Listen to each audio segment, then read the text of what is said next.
लड़ जाओ बोला।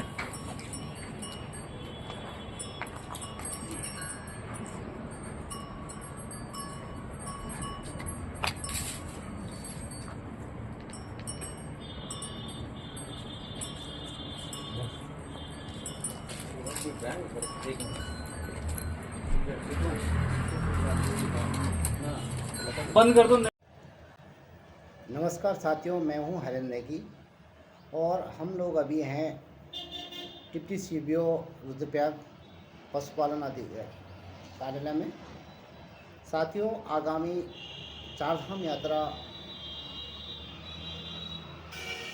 10 मई से शुरू होने जा रही है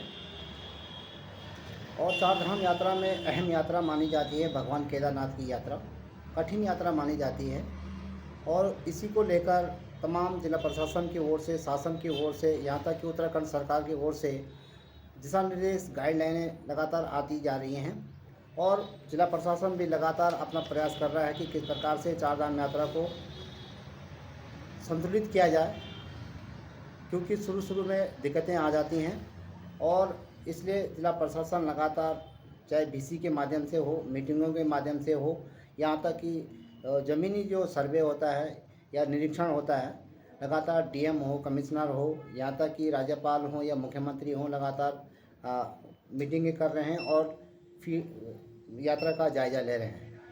हम लोग भी पहुँचे हैं रुद्रप्रयाग जिला पशुपालन कार्यालय में, क्योंकि चारधाम यात्रा में केदारनाथ की यात्रा सबसे बड़ी और कठिन यात्रा मानी जाती है और इस यात्रा को देखते हुए घोड़ा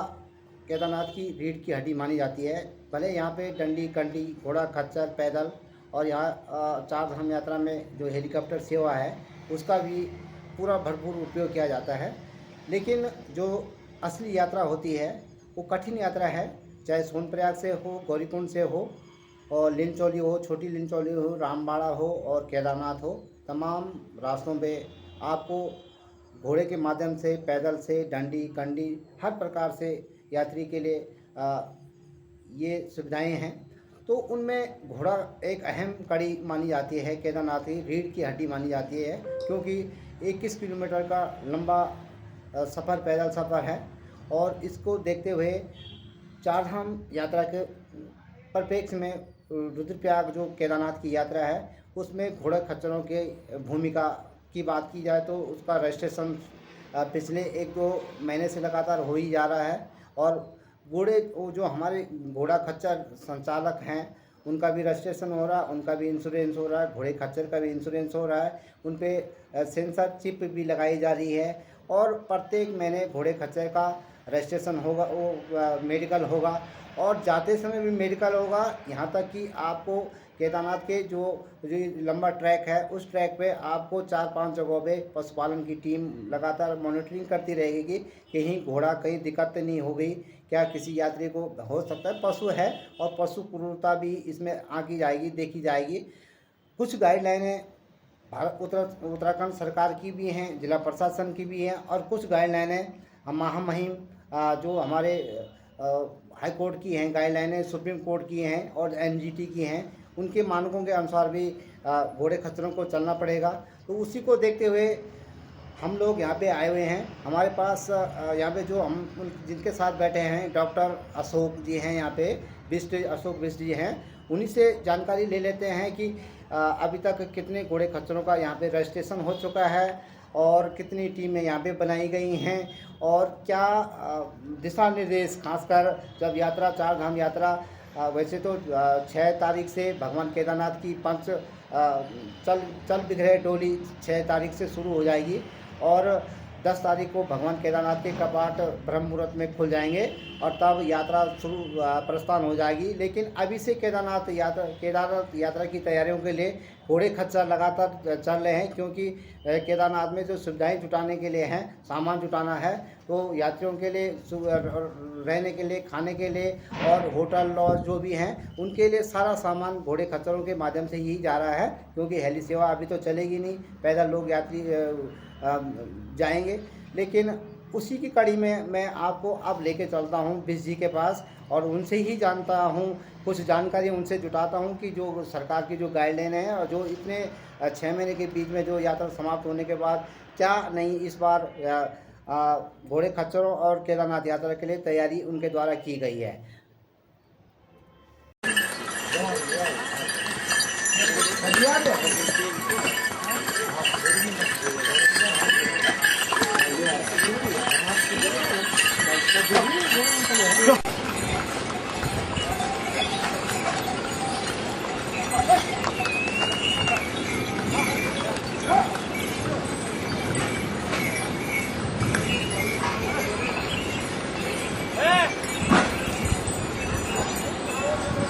ये है हमारे साथ बीस जी।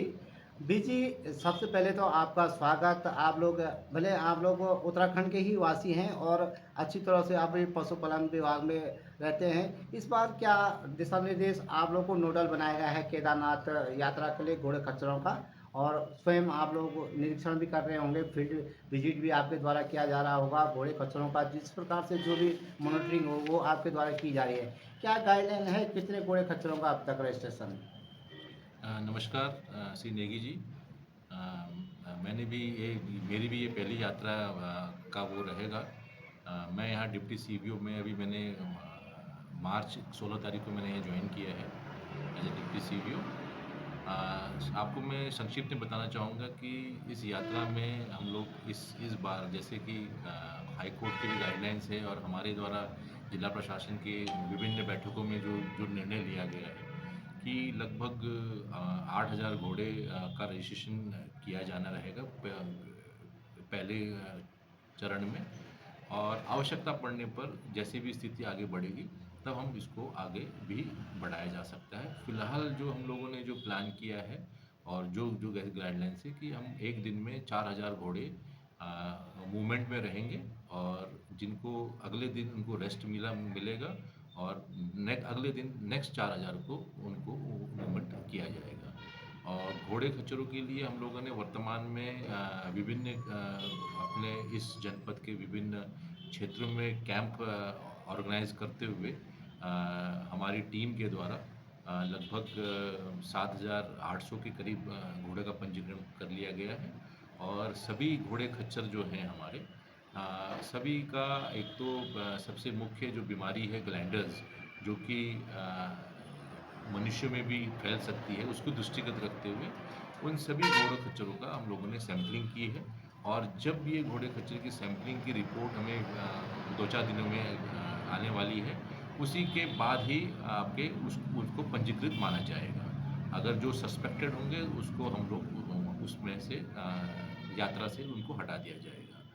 उसी प्रकार जैसे कि अभी नेगी जी ने भी बताया कि ये बहुत मुख्य हमारी एक यात्रा है, और पूरा देश पूरा विदेश के कई लोग इस पर निगाहें, जब से आपकी आपदा आई थी उसके पर विशेष तौर पे इस पर एक माननीय हमारे प्रधानमंत्री जी का भी इसमें विशेष देखरेख में ही ये यात्रा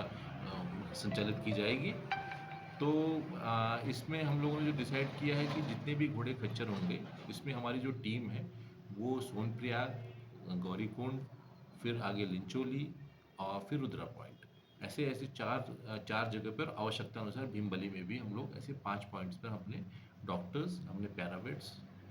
और हमारे जो म्यूल टास्क फोर्स, ये सब जगह इसमें नियुक्त होंगे। डॉक्टर्स की टीम फिलहाल हम लोगों ने 5 डॉक्टर्स हमने संविदा पे हम लोगों ने इसमें लिया गया है, जो कि पूरे पंजीकरण कार्यक्रम में भी इनका पूरा सहयोग मिला हमें। तो ये जो टीम्स हैं हमारी, साथ में हमें विभागीय जो डॉक्टर्स हैं हमारे राज्य के अलग अलग जनपदों में जो स्थित डॉक्टर्स हैं, वो भी यहाँ पर हर 15-15 के दिनों की ड्यूटी पर यहाँ पर कार्यरत रहेंगे। उसी प्रकार हमारे जो हम लोगों ने 5 पैरावेट्स लिए हैं जो कि इन डॉक्टर्स को सहयोग देंगे। और साथ ही हम लोगों ने इस समय 40 ऐसे म्यूल टास्क फोर्स, इनको भी नियुक्त कर दिया गया है। ये हमारे पीआरडी के जवान हैं, ये भी हमें सहयोग देंगे। और जगह जगह पूरी यात्रा में कि जहाँ पर कोई घोड़े खच्चर के साथ अगर कोई किसी प्रकार का पशु क्रूरता से कोई भी ऐसी शिकायत मिलती है तो ये तुरंत वहाँ के सेक्टर अधिकारी या हमारे पशु चिकित्सा अधिकारी को अवगत कराते हुए इन पर वैधानिक कार्रवाई की जाएगी, जो कि हमारे पशु स्वामी होंगे। तो एक दिन में ये 4000 घोड़े का मूवमेंट का फिलहाल प्लान है। इनको टोकन दिया जाएगा, प्रत्येक दिन वो टोकन की जांच की जाएगी और जिस टोकन में ये है कि उससे टोकन से ये क्लियर हो जाएगा कि ये पंजीकृत हैं और हर माह इन सभी खच्चरों का आपका फिटनेस सर्टिफिकेट भी इशू होगा हर माह पे। अगर हमें कोई भी अगर इसमें इस बीच दौरान में अगर वो पंजीकृत भी हो या वो आपका वो हो, अगर उसमें कभी कोई कमी अगर महसूस होती है खच्चरों में, उनको तुरंत उसको तत्काल रूप से उनको हटा दिया जाएगा। साथ साथ में हम लोगों ने फाटा में एक इन्फर्मरी भी स्थापित कर दी है। जो ऐसे घोड़े बीमार या आपके ऐसे अगर प्रतीत होते हैं तो उनको हम लोग वहाँ पर शिफ्ट करके वहाँ हमारे जो पीपल्स फॉर एनिमल्स करके एक NGO है, उनके सहायता से उसका देख रेख और उसकी आगे कार्रवाई की जाएगी। तो कुल मिला के हम इस यात्रा के लिए तैयार हैं और हमें पूरा सहयोग प्रशासन से लेके हमें अपने विभाग के उच्च अधिकारी से भी पूरा सहयोग मिल रहा है। आवश्यकता पड़ने पर अगर हमें ऐसा प्रतीत होता है कि डॉक्टरों की या किसी भी कार्मिकों की आवश्यकता होगी तो वो और इसमें लगाया जाए ताकि यात्रा ये हमारी सफल रहे और घोड़े खच्चर भी हमारे स्वस्थ रहें और पशु स्वामी और या किसी भी यात्रीगण को किसी भी प्रकार की कोई ऐसी दिक्कत या कठिनाइयाँ ना हो। काउंटर कहाँ कहाँ पे लगेंगे, टोकन कहाँ टोकन पे? ये 2 जगह पे मिलेंगे, एक तो सोनप्रयाग एरिया में मिलेगा और एक दूसरा हमारा मिलेगा गौरीकुंड। 2 जगह टोकन मिलेंगे सुबह 6 बजे से लेके 12 बजे के मध्य में। वो टोकन जिला पंचायत की तरफ से आपको इशू होगा और वो टोकन की जांच हमारे सेक्टर अधिकारी, हमारे पशु चिकित्सा अधिकारी ये और हमारे म्यूट टास्क फोर्स जो भी उसको बीच में देख सकते हैं। एक नई गाइडलाइन आई कि आप लोग घोड़ा जो चलेगा वो केवल सूर्य की हाँ, रोशनी में। सूर्यास्त से लेके ये सूर्योदय से लेके सूर्यास्त के समय ही उसका चलने का उसका वो रहेगा। जो भी लास्ट में जैसे 12 बजे जैसे टोकन मिलता है तो वो उस दिन शाम तक अपना हमारे यात्री को लेकर केदारनाथ यात्रा तक वो वहाँ तक पहुँचा सके। बिजली, पानी की, गर्म पानी की व्यवस्था। हाँ, ये इसमें गाइडलाइंस के हिसाब भी और हमने भी अपनी ओर से ये देखा है कि गर्म पानी की व्यवस्था हमने हर 2 से 2.5 किलोमीटर की दूरी पर हमने इस प्रकार की व्यवस्था कर रखी है ताकि आपके घोड़े खच्चरों को चरी हाँ, चरी की भी है, पानी की भी व्यवस्था वो जगह जगह पे की जा रही है। क्या शायद यात्री थक जाए या घोड़ा थक जाए, उसको रुकने के लिए कहाँ कहाँ पे? ये जैसे घोड़ा थक जाए या उसमें तो बीच में जो भी प्रशासन ने बीच में शेड्स बना रखे हैं उसी शेड्स में ही घोड़े रुकेंगे। वहीं पानी का भी व्यवस्था कर रखी है तो वहाँ ये इस प्रकार जगह जगह हमारी व्यवस्था है ये। इंश्योरेंस की भी बात आती है, तो क्या घोड़ा का इंश्योरेंस, घोड़े संचालक का इंश्योरेंस और यात्री का इंश्योरेंस कैसे हो जाएगा? जहाँ तक आपकी घोड़े के इंश्योरेंस की बात है, हमने जितने भी घोड़े जो पंजीकृत किए हैं उन सब का इंश्योरेंस एक वार्षिक हमने 1 साल के लिए हमने कर दिया गया है। जो भी हमारे जो गाइडलाइंस है NLM योजना अंतर्गत उनका सबका इंश्योरेंस हो चुका है। संचालक हाँ, और संचालक का भी इंश्योरेंस जो है जो जिला पंचायत की तरफ से उनकी तरफ से वहाँ उसको किया जा रहा है जिसने भी अपने आप को पंजीकृत किया है। क्या ये मामला भी सामने आया है कि अगर घोड़ा बिदक जाता है या गिर जाता है सवारी हो या यात्री, तो उसके लिए इंश्योरेंस ऐसा कुछ? जहाँ तक मुझे अभी इस पर जानकारी है नहीं कि यात्रियों का इंश्योरेंस का इसमें क्या है, लेकिन ये है कि पशु स्वामी और आपके आपके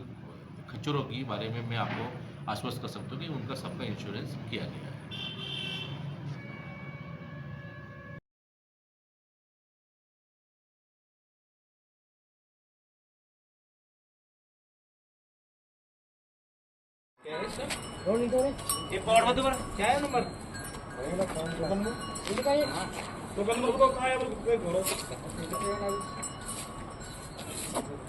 इसका लास्ट में 932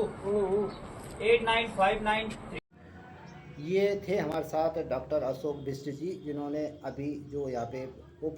पशु चिकित्सा अधिकारी मुख्य पशुपालन केंद्र डिस्ट्रिक्ट हेडक्वार्टर में हैं और इनकी ड्यूटी लगी हुई है और इन्हीं के दिशा निर्देशन में पूरी यात्रा का संचालन घोड़े खच्चरों का माध्यम बने हैं। तो आप लगा सकते हैं कि अब हम लोग जो घोड़ा खच्चर है, चाहे इस यात्रा में खासकर आपको देखा होगा कि हम इसलिए बार बार ये कह रहे हैं कि अहम रीढ़ की हड्डी चार धाम यात्रा में केदारनाथ की यात्रा है। ऐसे तो तुंगनाथ में भी जाते हैं और मदमेश्वर में भी जाते हैं और केदारनाथ के लिए तो है ही। तो इस यात्रा को देखते हुए इस तरह की पूरी तैयारियां की गई हैं और जो घोड़े खच्चरों की बात कही जा रही है, लगातार हर साल इस तरह से घोड़े खच्चरों के माध्यम से ही यात्रा केदारनाथ की जाती है। तो हम आप लोगों से भी निवेदन करेंगे, देश विदेश से जो भी श्रद्धालु आएंगे उनसे भी निवेदन करेंगे, खबर के माध्यम से आपको प्रचार प्रसार इसलिए कर रहे हैं, पब्लिसिटी आपको इसलिए कर रहे हैं कि हम समाचार के माध्यम से पूरी दुनिया को, देश को ये बताना चाहते हैं कि आप लोग घोड़े का जो विश जी ने बताया और ख़ासकर आप समाचार पत्रों के माध्यम से, इलेक्ट्रॉनिक मीडिया के माध्यम से, सोशल मीडिया के माध्यम से जो भी जानकारी जुटाना चाहते हैं वो सरकार की सेवाओं की जो वेबसाइट है उसी से लें, ना कि आप लोग इधर उधर भटकें।